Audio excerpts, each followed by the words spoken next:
नमस्कार मंडळी, आज आपण करतोय मस्त मटर पालक. चवीला अतिशय मस्त होतं, करायला अतिशय सोपी रेसिपी आहे. कुठल्या आर्टिफिशियल रंग वापरला नाही तरी सुद्धा भाजीचा रंग बघा केवढा छान आला आहे. अगदी हॉटेलपेक्षा छान मटर पालक आपल्या घरच्या घरी तयार होतं, तेही सुद्धा अतिशय सोप्या पद्धतीने. चला सुरुवात करूया. यासाठी एक जुडी पालक आणला होता मी. पालक छान निवडून घ्यायचा आहे, त्यानंतर धुवून घ्यायचा आहे. एका भांड्यामध्ये पाणी उकळायला ठेवायचं आहे. पाण्याला छान उकळी आली की त्यामध्ये पालक घालायचा आणि 1 मिनिटांनी लगेच गॅस बंद करायचा आहे. आणि पालक काय करायचं, 1 मिनिटानंतर लगेच हा पालक अगदी गार पाण्यात घालायचा आहे, म्हणजे त्याची कुकिंग तिथेच थांबते आणि आपला पालक छानपैकी ब्लांच होतो. तर पालक मी अगदी फ्रीजच्या पाण्यामध्ये घालून ठेवलेलं आहे आणि तेच जे पाणी आहे ना आपलं आता उकळलेलं जे गरम पाणी आहे त्या पाण्यामध्येच आपण मटरचे दाणे घालून घेणार आहे आणि त्याचबरोबर टोमॅटो घालून घेणार आहे. तर इथे टोमॅटोला काय केलं, मागून असं चीर दिलं, देठही थोडंसं काढून घेतलं आणि मटरबरोबरच टोमॅटो घातले. म्हणजे काय होईल, आपलं टोमॅटो पण बॉईल होतील, म्हणजे टोमॅटोची पण प्युरी करण्यासाठी टोमॅटो पण बॉईल होतील आणि त्याचबरोबर मटर पण शिजतील. तर यामध्ये थोडीशी साखर घातली आणि चिमूटभर मीठसुद्धा घातले. टोमॅटोची साल सैल झाल्यासारखी दिसल्यास लगेच टोमॅटो काढून घ्यायचे. मटर मात्र या पाण्यामध्ये शिजू द्यायचे, मात्र ओव्हरकुक होऊ द्यायचे नाही आहे.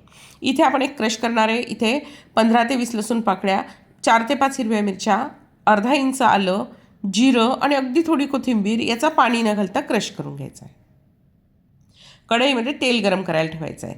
2 चमचे तेल गरम करायला ठेवले आहे. त्यामध्ये आपण जिरं घालायचं. जिरं तडतडलं की 2 कांदे आपण बारीक चिरून घातले. कांदा नरम होऊ द्यायचा आहे. कांदा व्यवस्थित नरम झाला की त्या आपण केलेल्या क्रशपैकी अर्धा क्रश यामध्ये घालायचा आहे आणि मस्तपैकी परतून घ्यायचं आहे. आता आपल्याला कांदा ना हलका गुलाबी रंग येईपर्यंत परतून घ्यायचा आहे, म्हणजे त्याबरोबरच आपलं हिरवी मिरची, लसूण छान व्यवस्थित परतलं जातं. तर कांद्याचा रंग हलका गुलाबी झाला की आपण काय करायचं आहे, त्यामध्ये चिमूटभर हळद घालायची. हळदसुद्धा जास्त घालायची नाही आणि अगदी अर्धा चमचा घालून घ्यायचा आहे आपल्याला धना पावडर आणि 1 चमचाभर मात्र घालायचा आहे किचन किंग मसाला. किचन किंग मसाल्याने ना याला खूप छान चव येते. त्याचबरोबर आपण यामध्ये घालून घ्यायची टोमॅटोची प्युरी. दोन्ही टोमॅटोची प्युरी घातली आहे.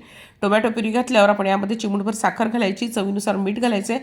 आता टोमॅटो तेल सुटेपर्यंत परतून घ्यायचा आहे. टोमॅटो परतला गेला की त्यामध्ये थोडीशी कसुरी मेथी घालायची आहे. त्यानंतर आपले जे मटरचे दाणे होते ते मटरचे दाणे घालून घ्यायचे आणि मटरचे दाणे 1 ते 2 मिनटं मस्तपैकी या तेलावर परतून द्यायचे. त्यामुळे काय होते, त्याची चव अजून छान होते. हे परतलं गेलं की लगेच आपण त्यामध्ये घालून घ्यायची आपली टोमॅटोची प्युरी. टोमॅटोची पालकाची प्युरी. आपण पालक जो आहे ना तो मिक्सरला बारीक करून घेतला होता, तर त्याची प्युरी घालायची आहे आणि मस्तपैकी आता याला शिजू द्यायचं आहे. एक उकळी आली की गॅस कमी करायचा आणि 2 ते 3 मिनटं व्यवस्थित त्याला शिजू द्यायचं आहे, म्हणजे सगळ्या चवी आपल्या छानपैकी ब्लेंड होतात. आता छानपैकी छान उकळलं गेलं की त्यामध्ये पुन्हा थोडीशी कसुरी मेथी घालायची. कसुरी मेथीमुळे ना खूप छान चव येते. आता त्यानंतर एका कढल्यामध्ये तेल गरम केलं आहे. तेल छान गरम झालं की त्यामध्ये थोडंसं जिरं घालायचं आहे.